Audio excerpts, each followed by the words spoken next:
Hello, I'm the Grub Street Lodger, and today we're going to talk about all the books I read in July. There wasn't a theme this month, I just read what I felt like reading. And I started off with this book here called A Man Beside Himself by Andrew Shonfield.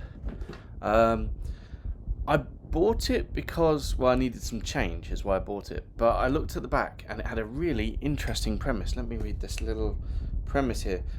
Jeffrey Cutlass is a television don with an aggressive manner. Blah, blah, blah, blah, blah. It says all about him. At a party one evening, he is talking to Aurora, his girlfriend, and a friend of theirs, when something in him seems to snap. No one notices, but Jeffrey's self has suddenly slipped out of his body and now floats between 9 and 12 inches above his head, a little to the right. And that's what it is. So it's like his self is here, or a little to the right. It's more sort of here. And he's got to snap himself back in. Incidentally, this turns out to be a signed copy. And a first edition, because there was no other editions. It's a really good premise. I really like it. Because when I'm tired, and it's July, it's the end of term, I think I probably had COVID again. The tests kept saying no, but it felt very much like it. And heat waves and all that. When that happens to me, I get a bit sort of detached. I feel like I'm driving my body and it's just floating around. I thought, no one's ever written a book about. I have never seen a book about that. That would be great. Trouble is the writer, Andrew Shonfield, who he himself was a public academic. He was an economist. And it really is sort of a self-insert character, because this academic is brilliant, intelligent, insightful, savage. He's absolutely handsome. Everybody falls in love with him and thinks he's really hot. People hero worship him. Someone says, even your flaws are heroic. He has heroic flaws. So it's this perfect person who is utterly unlikable. He's nasty and sexist and racist and horrid. He has this girlfriend, Aurora, who he only likes when she's not talking and he looks at her from a certain angle. The rest of the time he's saying about either just how childlike she is, or he keeps calling her a slut in his head. Like, he doesn't like her, and he's not nice to her at all. He drives her away. She has a roommate, housemate, flatmate, who unfortunately has the terrible disposition of knowing her own mind and able to speak it, and so she's ugly. And everybody's rated like this. There's this one bit where he's at a bar and he sees someone who he wonders whether she's underage or not, and he chats her up and brings her home, but he doesn't want to lead her through the front door, so he slips around to open the back door. When he comes back around, she's gone, and then he sees she's running down the street, and he runs after her. But they have a chat and a cup of coffee and stuff. So he's this really unpleasant person who, this whole brain, self here, I always sort of saw it as his consciousness is here and he's sort of driving his body and he's feeling detached from everything. But no, his consciousness is here and he's feeling this as sort of this weight that's dragging him down all the time. Which I think that's a really weird way of doing this premise. And he does like yoga and stuff to try and get it back in. To not much avail. And because he feels awkward about this thing, he shuts himself in and he writes a book, and of course it's the most brilliant book ever. And during the launch of the book party, they all get a bit drunk and somebody accidentally elbows a window and it smashes, and that draws the attention of someone outside who he's been set up earlier. He's a creep who walks around the block looking at women undressing in their windows and masturbating whilst walking the dog, and the dog has been killed. So now he's got a different dog, which he uses to attack the narrator, and then comes in and tries to stab the narrator, and the narrator knocks him out because he's such a manly man's man. And he also kills that dog. But he didn't kill the original dog. I don't know who killed the original dog. It's a very weird book. Like, there's this scene where our narrator, our protagonist, is walking around St. James's Park, and someone comes up to him and says, "Where's the loo?" And he goes, "Oh, it's this way." And the guy goes that way, and he bumps into him later, and the guy goes, "It wasn't that way. I really needed the loo and had to pee on a tree. I'm so angry with you." I was like, what was that scene about? And the whole thing is just drenched in this long-winded, pretentious writing. And it seems this whole out-of-body thing is so... It can talk nonsense about meaning and not meaning and connection and stuff. As I say, this was this guy's only novel. It says here, because he threatened to release more. His broadcast frequently on both sound and television programs. Although A Man Beside Himself is the first novel he has offered for publication. So he's offering it, He's so great. He's just offering it. There you go, have some of my leavings. He began to write stories in verse when he was 16 and says that he has continued ever since. He regards writing as being, in a large measure, exploration, especially directed towards a certain type of experience which is very familiar and yet not more than half understood. And he's just this really pretentious guy, and it turns this quite interesting premise into not boring, because you're reading it going, ugh. You're so engaged by how slimy he is, but not a particularly great book. No. My next book was called Käsebier Takes Berlin. And on the blurb it says it's about this singer, Käsebier, which translates as cheese beer, and he is in sort of late 20s, I think they're 1931, Weimar, Germany. And he's like a sentimental ballad singer. And because it's a slow news day, the newspaper write about him and he becomes this huge sensation. There's this Christmas where everything is Käsebier. Pens, shoes, he's got little rubber dolls made of him and little felt dolls, and he's in films and recordings, and he's this huge sensation. And on the back of it, some people decide to do a property deal where they decide to build a theatre where he has a residence, and then sort of luxury apartments and shops and things. But like many things that become big, he fades away very, very quickly.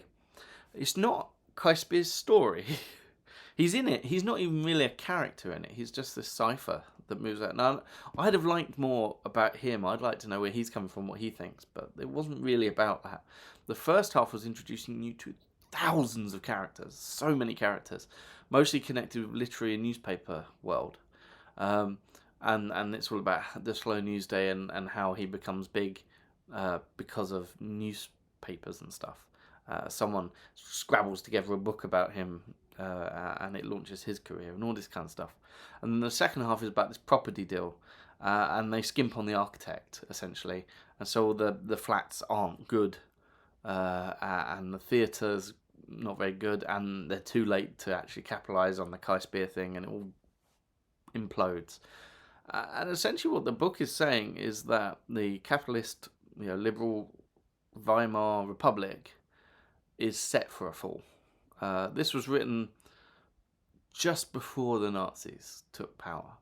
And it's certainly not supporting the Nazis, because one, they're not really mentioned, and when they are, it's always with a sort of a sneer, like them stupid Nazis.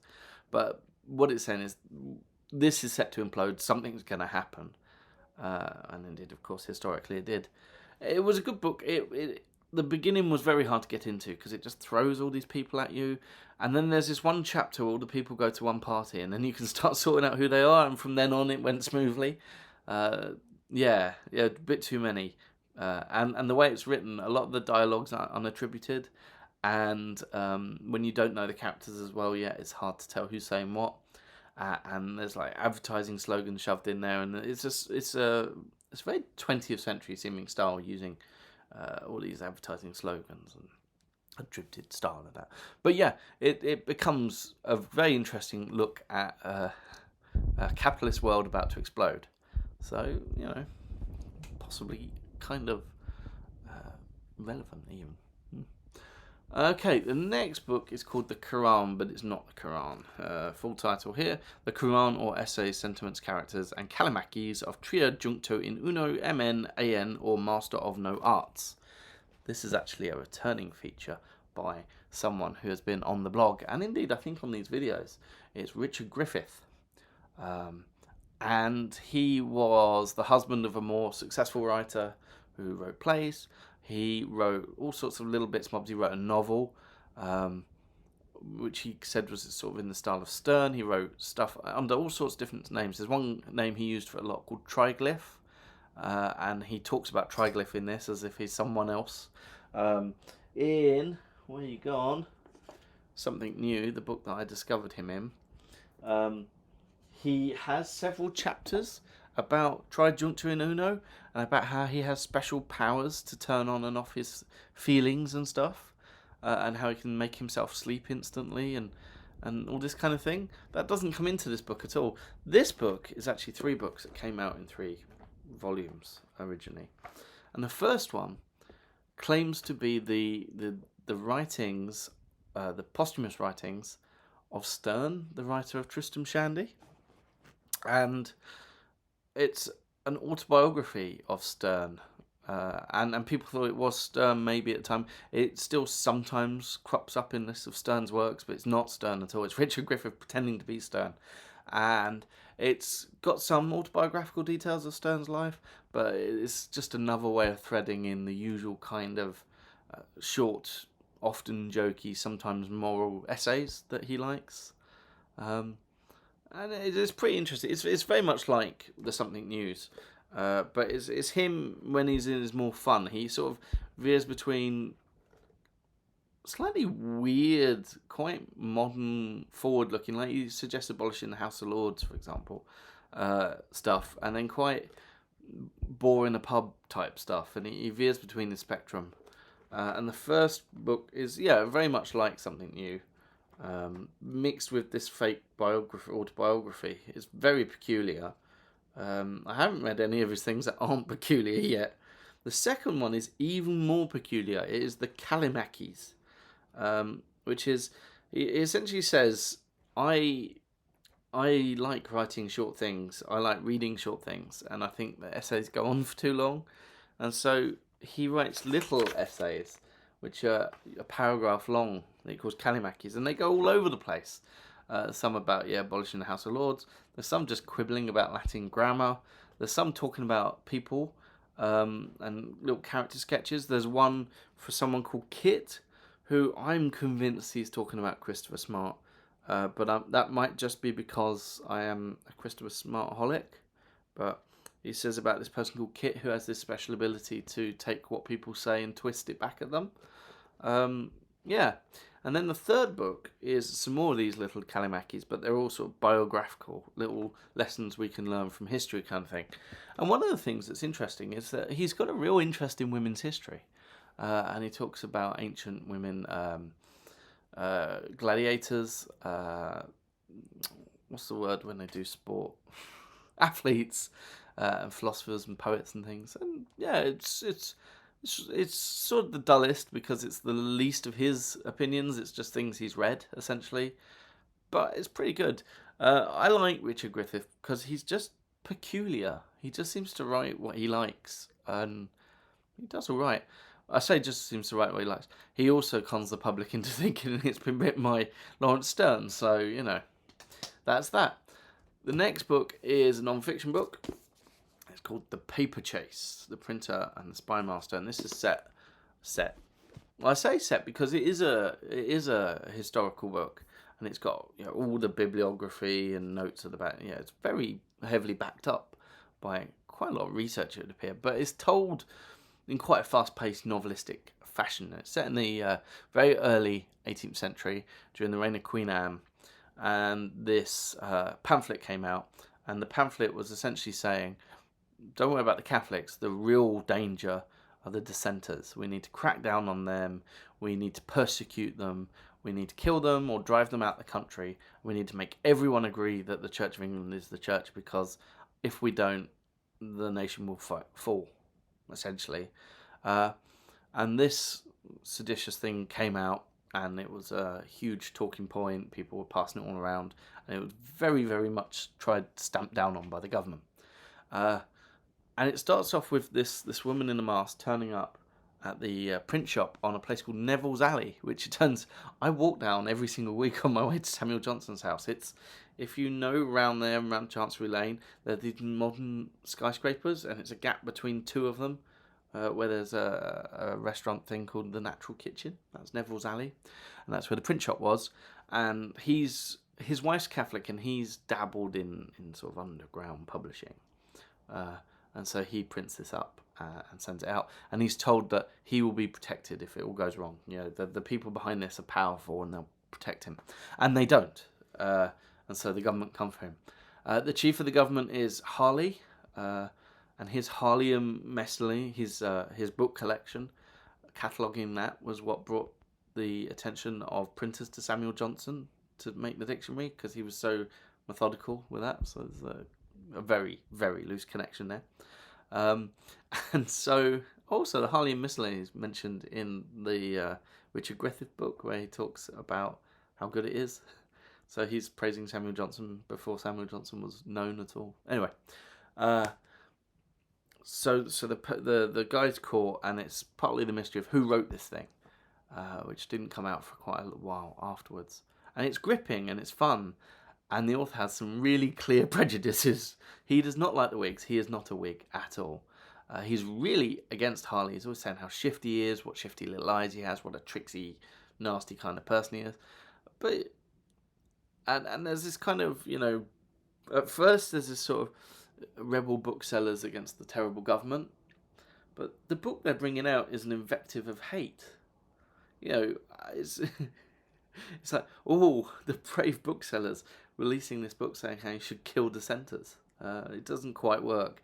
But then as it shifts, and the people who wrote the book also stiff the booksellers, it's these booksellers against the world. And Edward's the bookseller, and his wife Mary, she's the main she's the power character in this, because she does the most legwork in terms of detective, and she pretends to be other people and sneaks in places. And it's got quite a fun spy element to it. It's a good book, but yeah, really prejudiced against Whigs. Shaftesbury, there's a right guy at Shaftesbury saying that Shaftesbury's belief that human beings are essentially good comes from him hanging around a whole bunch of naive, boring Whigs who are naively and boringly polite to each other. He doesn't know human nature. So, yeah, it's good, but it's really coloured by its prejudices, but it's fun and fast and fascinating. So yeah, I carried on with early 18th century. I did not read all of this. I read a tiny bit of it. Pope's Rape of the Lock, and it's because I knew there was a book I was going to read coming up that was about it. So I only read that much. And the Rape of the Lock is the second time I've read it. And the first time I sort of just got through it and tried to understand what it was about. And that was a few years ago. This time I read it, and what I really appreciated is how high camp it is. It's not what it's going for. It's going for mock heroic. You know, it's about a man cuts a woman's hair at a party to keep the hair, and she's sad about it. That's essentially what it's about. But he inflates it with all this talk of sylphs, sort of. They're his replacement for fairies or you know, ancient Greek gods and dryads and things. So these little things called sylphs, and he describes their butterfly wings and all this kind of stuff. And what it means is it just comes off as high camp, really, really camp, when the woman's dressing her hair and she's putting on all this stuff, and he's trying to do the little, you know, women's makeup, who knows what they're like underneath kind of thing. But what it almost is like an appeal to drag. It's almost like saying, a woman's just a collection of makeup, so anyone could be a woman. So it has this weird drag element to it. And then all the descriptions of the fairies is very, very camp, and the whole overblown thing about the hair is camp. And there's this canto called the Cave of the Spleen, which I have Aubrey Beardsley's picture of on my toilet door, and it's all about her feeling sad, but the way it's described, it's just high camp. I really enjoyed it. I'm gonna have to go after some more Pope, but I don't think a lot of it is as camp as that. You know, essay on criticism, probably not very camp. Then I moved to the novel about it. It's called The Scandal of the Season by Sophie G. And as you can see, this is Aubrey Beardsley. It's not the one I've got, and it's got this sort of mask. So I'm expecting this book to be high camp as well. And the blurb is all about this love story between, well, it's the real life people who, the woman who had a haircut and the guy who cut it, Lord Petrie and Arabella Firma. And it's saying all about their secret romance and stuff. And it's hinting all this Jacobite stuff as well. and it's suggesting the book's going to be quite camp, quite arch, bit of a bonk buster essentially. I bought it a little while ago after watching Bridgerton, thinking, oh, if I fancy that kind of fix, I think this will be it. That's not what it is. It's a novel about young Alexander Pope and how he is not part of society because he's Catholic, because he's been grown up in the country. He's officially not allowed to live in London, within 10 miles of London. And also because he had, I think it was tuberculosis of the spine or something. He had an illness that meant he was short and crooked and often in pain. So he's really detached from everything, but he wants to be this great poet. And he's written some poems that have done quite well, and he comes into London to make contacts and to get ideas for poems that are less rural than the Georgics he's written. And the Windsor Forest one that's about to come out, and Essay Criticism's about to come out too. And he gets this inspiration from the scissor hair thing. And it's all about him, really. He loves this sister, the Blunt sisters. He loves the older one, but the younger one's probably more suited for him. Is on his wavelength more. And in fact, in reality, all three of them kept close friends. And some people even think he might have married the younger one in secret. Certainly, he looked after her a lot. And so it's all about this young man's entry into the world and his cynicism about the big, the formality and his eagle eyes. And he meets Swift for the first time, who smiles. So Swift did not smile, and he meets Gay for the first time and Still and stuff like this. Harley's in it, and he's described as untrustworthy in that. So maybe this is just the Harley thing. I don't know. So it's actually a really nice, interesting young man comes into the world story, essentially. And the subplot is the romance subplot, in which Arabella Fermor and Lord Petrie have an affair in secret. A sexual affair, in fact. There's a few. There are a few sexual bits in there. Again, I almost think at the request of the publisher, so they can sell it more as sort of sexy bonkbuster type thing. But yeah, and Petrie thinks he's funding a Jacobite revolution that's on its way. So there's a lot of secret Jacobite stuff. But it turns out he's being conned, and it's his embarrassment at that, which allows his family to bribe him to cut Arabella's hair to end the engagement so he can marry someone richer. And so it recontextualizes it's good. It's a good novel. But it's not what it's presented as. Ooh, hang on. Mouth wasn't working so well there. I then switched tack away from early 18th century and I went to India. 1935 India with Untouchable by Mulk, Anand. It's about a guy called Bacchor. He is the lowest sort of branch of the lowest caste. And he is untouchable. He can't be touched. It's because he's a street sweeper and a latrine cleaner. And there's this sort of feeling that anyone who's touched human waste is themselves tainted by it.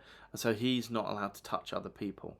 But not only that, he's not allowed to touch anything liquid, really. Anything liquidy that other people might eat or drink or things like that. So when he pays money, money's not liquid either, but when he pays money, there's like a special shelf that he puts his money on and they cleanse it, take it off him, and they basically lob items at him because you don't want to hold something that he's holding because it's going to infect you. And it's a day in his life, and it's not as miserable as you'd think, because yes, there is prejudice. There is a bit where he accidentally touches someone and everyone yells at him and things like that. I guess it means he can't get beaten up.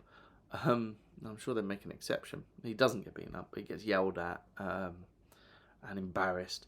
And he begs for food, and it doesn't go well, so they don't have much to eat. His position's horrible. But he has three good friends in his sort of cast as well. So these three hang out together, and they're really good friends. They have a nice time. They play hockey. And some people are nice to him. Someone gives him a hockey stick in it. There's a few people who are nice to him and make him feel good. And then at the very end of the book, he gets sucked into town and he sees Gandhi coming. and Gandhi's preaching against, let's get rid of these caste things. No one is untouchable, and he thinks, oh, that's maybe one way forward. And he meets a preacher. Maybe that's another way forward. And then somebody tells him, oh no, the whole untouchable latrine cleaner thing will end because of flushing toilets. There won't need to be anyone to dig out poo. So yeah, though actually I think India's only still got 40% flushing toilets. I remember it's a big political issue over there. But yeah, it was a very interesting book. Not as depressing as you thought. Quite short. Just a glimpse into another world. So I went back to India.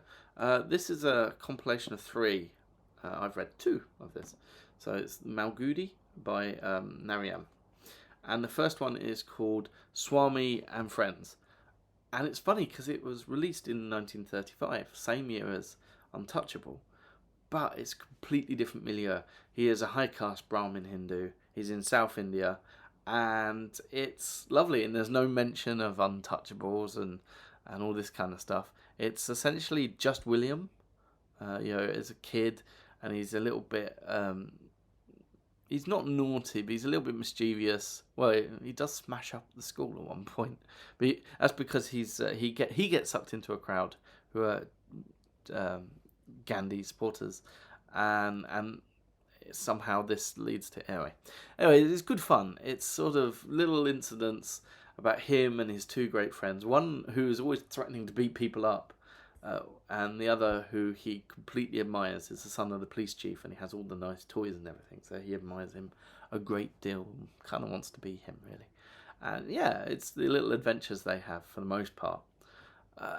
I had to look up how old he was supposed to be in this, because they're supposed to be 10, but they're really, really naive. Like, he sees a baby, his baby brother, and it's the first time he's ever seen a baby, and he thinks that maps are drawn by people standing on really high towers looking down on everything.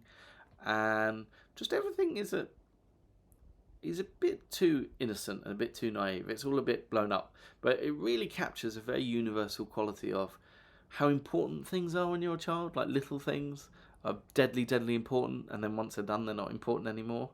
So there's a cricket match, and they've been building this cricket match for half the book. And they wrote to the cricket company and said, send us these things, and didn't realise they had to pay for it because they're that sheltered. And eventually the cricket match happens, but he's got in trouble at school and he's run away. So the big cricket match actually is no climax because he's run away. It's good. It's really fun. It's got a warm feeling. I mean, after Untouchable, it seems a little bit smuggy middle class, which, if you're reading just William and stuff, that probably has that same feeling as well. But yeah, it's a really warm, sweet, nice world that they're in. So after that, I didn't read all of this. I read one of these. Partly because I was going through my books for next year. I know it's a bit early, but I was just looking around.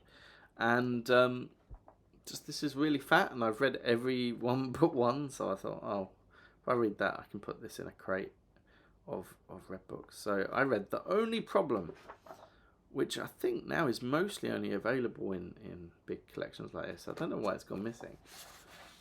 No, it's that much. So it's quite a short book, really. And The Only Problem is the problem of evil. It's all about a man who is obsessed with the book of Job, and he's studying it. And he's left his wife because she's not very moral. And he's just trying to study by himself, really. And then the police come and say, your wife is a terrorist. What do you know about it? And he's like, I don't know anything about it. And they don't believe him. And they hassle him for most of the book. And then it gets resolved. The beginning of it made me feel I was reading a Julian Barnes novel, because he's an academic. His friend's an actor. Their wives are sisters.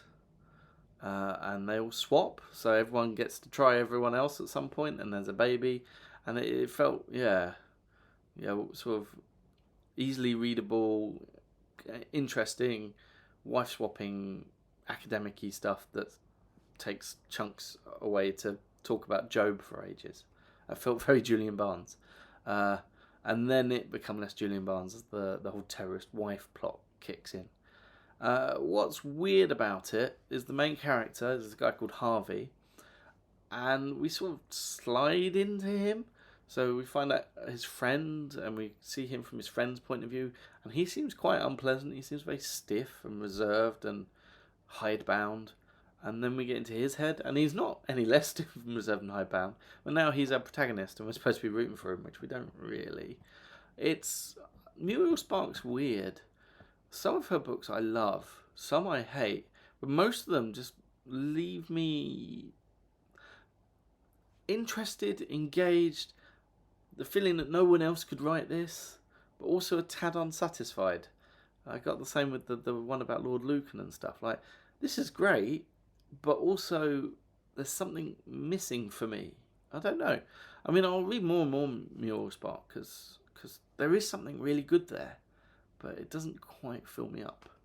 Anyway, so after that I went back to Malgudi and I read the second of these books, which is called Bachelor of the Arts. Sorry, there it is. And it's about a guy called Chandran. What I found interesting was I wondered why Swami couldn't have been the main character of this, and he'd grown up and we're following him. Why we're following this Chandran guy, but it's because it was released 2 years later, and so Swami would be like 14. Chandran's he's a Bachelor of the Arts. He's in his 20s. He's about 22, I think, because he had to keep a year back. Anyway, so he's at university, and it again, what Narayan's really good at is capturing universal things. I have to say probably universal middle classy things, but he's really good at capturing university. And how this guy, he's at university, he's studying, but he's actually taken up way more time with all these extracurricular things. He's a speaker at a union, and his teacher has made him set up a historical society, and he's way more focused on this. And then he's like, no, I need to do some work. He creates this big long, works out how many hours he's got to finish all the work he's supposed to have been doing, and he rushes it through. Very much how I did university. And then he comes out and very much like he didn't know what to do next, and he was sort of mooching around a bit, as I did. I mooched and moped and was quite sad. He mooched and fell in love. And there's all this stuff about the rituals, and like they have to compare horoscopes, for example, to check that they're right for each other, and the families do it all, and he's not allowed to take part in it. And I think the implication is that the girl didn't like him, and so the other family go, no, his horoscope's not good enough. And this drives him quite sad, and he goes off to Madras to get it over it. And when he's there, he's invited on a drunken bender he doesn't do, and then goes off and becomes a sort of tramp holy man, wanders around for a bit, comes back, gets a nice job, and then finds a wife and gets married, essentially. But again, there's these universal things, that kind of lost feeling after university. Like, what do I do with my life now? That feeling, you ran away to the big city, which, I moved to London after university. He was invited on a drunken bender, didn't go on it, and became a weird tramp priest. I was invited on one, went on one, and I'm still in London. So that's where we diverge. And then he comes back and becomes, middle class pillar of the community. The weirdest thing about it, because I was saying all this universal stuff, and it really does connect very, it's really, I hate the word, but it's really relatable. There's this guy in 1937 India, but so much of what he does and what he feels and how it goes is really relatable. Except romance, and it came up in Untouchable as well. So the person he falls in love with is this, they call her grown girl, a grown girl, and he's worried because she might be 16. And he's not worried because 16 is so young and he's 25, or 23 or 4 at that time. He's worried because 16 is too old. And his mum's like, I'm not having you having some old, left on the shelf tramp of 16. And then he finds out that, she's actually 14. Oh, good. And the mum's like, pleased. 14, that's the right age. To marry, because you should marry. She said, the right time to marry is just after the woman hits puberty. Nowadays that can be as young as 9 or 10, but things have changed because of pace of life and diet and things. But that's where it's not relatable. Where he's talking about marrying a 15-year-old girl. Well, yeah, 15-year-old girl, 14-year-old girl who looks older, and they're all going, ugh, 16, what a fat old hag. She's been left on the shelf. It just weird, that part. But hey, this is why you read, to discover new attitudes and things, and this is, this is how this ran, and so it's represented in the book. It's just what it is. I went from India to Nigeria. This is a very short book. Oyinkan Braithwaite. The Baby Is Mine.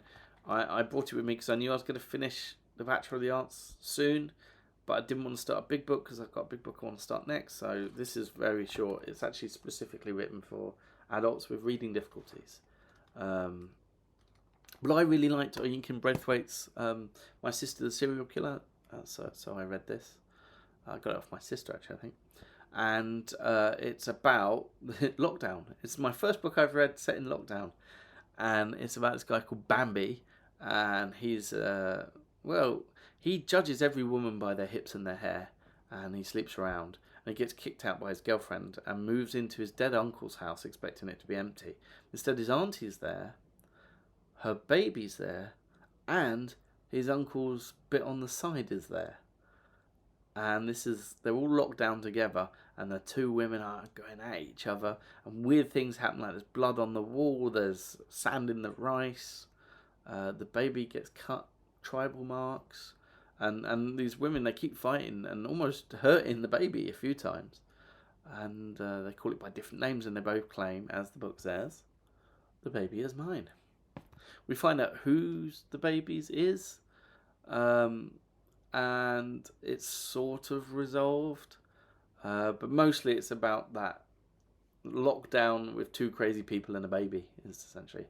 And it's good. I really like her. She picks topics, really interesting topics. My Sister Serial Killer is all about that sister relationship. This one's about mother and baby relationship, and how poor old Bambi's got to try and mediate between these two people who claim to be the mum. It's very good. So yeah, that was July. I've spoken for quite a long time, but I suppose I had quite a lot to talk about. When I come back at the end of August, I'll have mainly been reading. I've got this set that I'm going to read. So yeah, goodbye.